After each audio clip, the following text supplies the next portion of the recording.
Televidentes, amigos de Televisión Legislativa, oyentes de la radio de la Asamblea Nacional. Este viernes 5 de junio se recordaron 120 años de la Revolución Liberal.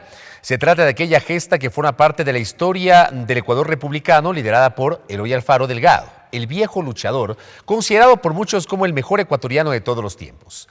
Esta revolución fue el paso que permitió al Ecuador tomar decisiones trascendentales. Por ejemplo, el laicismo, o acercarlo a la modernidad de aquella época con la construcción del ferrocarril.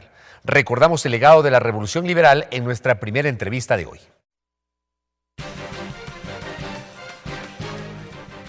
Manuel Espinosa Apolo, licenciado en Sociología, docente universitario y magíster en Estudios de la Cultura e Historia Andina. Consultor e investigador especializado en recuperación histórica y cultural. Licenciado, bienvenido a la Televisión Legislativa. Muchas gracias, muy amable por la invitación. Ya lo decía Fabricio en la presentación de esta entrevista, 120 años de la Revolución Liberal, y recapitular un poco allí cabe el legado que dejó Eloy Alfaro al país. Sí, bueno, la Revolución Liberal es uno de los grandes hitos del Ecuador republicano, ¿no? Creo que uno es el Ecuador antes de la Revolución Liberal y otro va a ser el Ecuador después de la Revolución Liberal, ¿no? La Revolución Liberal de alguna manera inicia la modernización en el país y también la modernidad en las mentalidades de los ecuatorianos.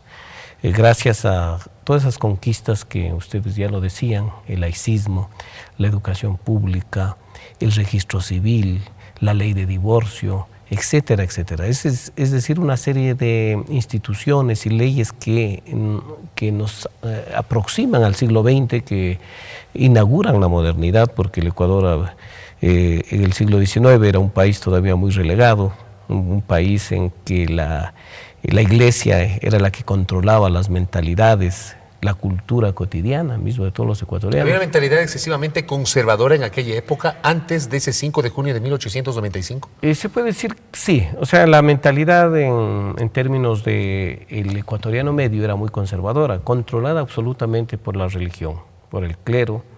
¿Y cuál era el rol del Estado? El rol del Estado, el Estado parecía muy vinculado con la Iglesia. Con la Iglesia. Casi sujeto a la Iglesia.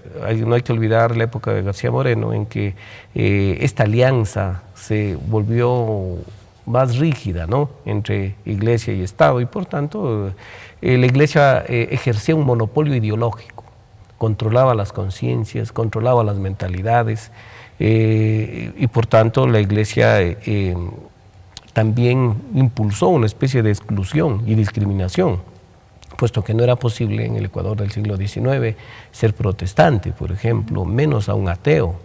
Estaba prohibido, la homosexualidad era un delito, los judíos también eran mal vistos, es decir, ni siquiera tenían derecho a entrar al cementerio ni a enterrarse en el cementerio, ¿no? ¿Cómo es que Eloy Alfaro en su momento entonces logra romper con todo esto? Eloy Alfaro expresa una demanda histórica del país en ese momento, la necesidad de superar ese monopolio y esas trabas ideológicas que suponía ese Estado vinculado con la Iglesia. Eso querría decir que la génesis de esa revolución liberal liderada por Eloy Alfaro fue precisamente en función de las aspiraciones o demandas del ciudadano común y corriente. Sí, habría que decir que las demandas del interés general del país, y también estaba en sintonía con lo que estaba pasando en la región. ¿Y cómo surge ese caudillo? Todavía es casi un misterio, porque no hay que olvidar que Eloy Alfaro viene de los márgenes, de las orillas de la sociedad, en una provincia que aparentemente no estaba tan integrada a la nación. Él es un líder que se hace él mismo, ¿no es cierto? Se hace desde abajo, casi no tiene padrinos. Es un líder que va poco a poco haciéndose, le costó muchos años, ¿no?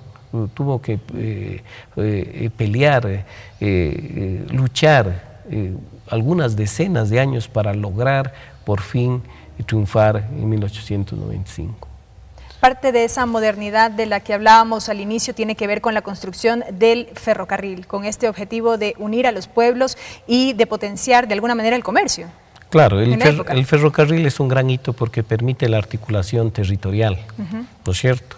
Es decir, el país deja de ser solamente un espacio y se convierte en un territorio gracias al ferrocarril.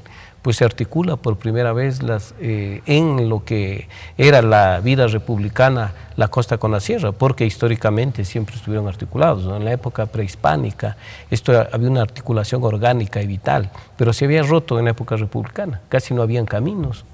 Casi no habían rutas, trasladarse de Quito a Guayaquil era una cosa muy tortuosa.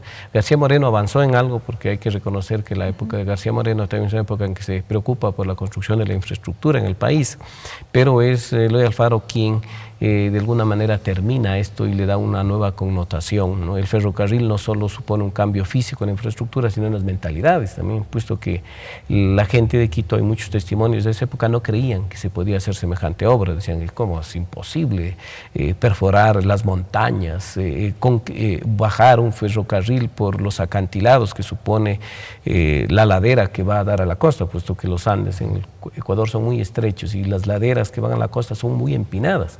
De ahí la dificultad que supuso la construcción del ferrocarril, ¿no? Y eso queda evidenciado en la nariz del diablo, ¿no? Si hablamos, claro, en la provincia de Chimborazo, justamente, que es hoy por hoy es uno de los grandes atractivos que tenemos en la sierra.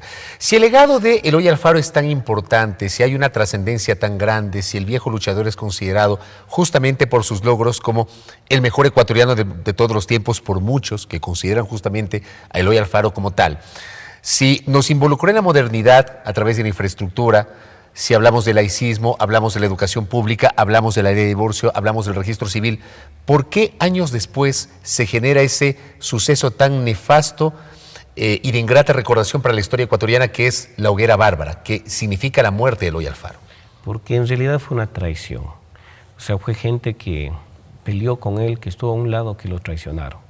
Y a través de un pacto que ya es una especie de tradición, lastimosamente, en el país, ¿no? Estos pactos que solían hacer con las oligarquías locales. ¿Fueron los poderes fácticos de la época? Fueron los poderes fácticos de lo que se podría llamar la oligarquía terrateniente quiteña, quien a través de un matrimonio entre Leonidas Plaza y doña Avelina Lazo se plasma o se consolida lo que es ese pacto oligárquico que se llama, ¿no? Entre la oligarquía terrateniente quiteña y de la sierra con cierta oligarquía exportadora, importadora de la costa, ¿no?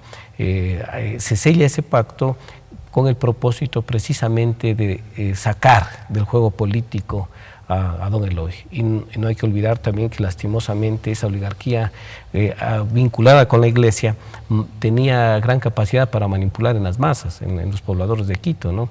Y fue así como los manipularon al extremo de sacarlos a las calles y provocar el arrastre de don Eloy. Porque uno se pone a pensar, Alfaro lidera esa revolución liberal con el respaldo del pueblo ecuatoriano y pocos años después resulta que es objeto de un crimen, de un asesinato, también por un segmento, digamos, de la población. Claro, ahí para explicar el arrastre de Alfaro no hay que olvidar que el programa liberal abrió las importaciones y esto llevó a la bancarrota a los artesanos de Quito, sobre todo, que eran quienes construían los bienes manufactureros de consumo interno.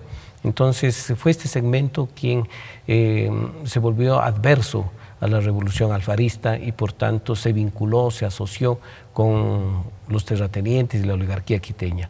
Fueron estos dos sectores los que de alguna manera son los responsables de aquel asesinato. La oligarquía también estaba muy vinculada a la iglesia preparó las conciencias y las mentalidades de la gente desde el milagro de la Virgen Dolorosa, ¿no? Que de alguna manera la hicieron parpadear para de alguna manera intensificar los sentimientos religiosos que se suponía eran adversos a Eloy Alfaro, que fue identificado como masón, como enemigo de la religión. Ahora, la historia cuenta que su muerte dejó proyectos pendientes por cristalizarse de alguna manera. Por ejemplo, no fue posible una amplia reforma agraria ni una abierta industrialización del país, como lo hubiera querido. Claro, esto no pudo suceder, puesto que para lograr eso se necesitaba mayores alianzas con los sectores populares, sobre todo, y al tener la férrea oposición de la clase terrateniente serrana, se impidió que se diera, por ejemplo, la reforma agraria. La reforma agraria en esa época hubiera constituido un gran cambio y también hubiera generado un impacto y y se hubiera ganado muchos enemigos. O sea, como que no estaban dadas las condiciones todavía. Tal vez si el alfarismo lograba permanecer un poco más en el tiempo, se hubiera podido conseguir eso. Si se hubiera podido consolidar, probablemente podía darse eso, ¿no? Pero el peso de la clase terrateniente todavía era un poder real, un poder fáctico. Era muy duro pelear y enfrentar ese poder, ¿no? Correcto. Doctor, gracias por el tiempo y por la gentileza, por habernos visitado y por habernos ilustrado con justamente la historia de la Revolución Liberal. Brevemente, pero evidentemente de aquí se pueden obtener algunas reflexiones en torno a la vida de Alfaro. Muchas gracias. Gracias a usted. Gracias. El doctor Manuel Espinosa Apolo, historiador, hablando sobre los 120 años de la Revolución Liberal.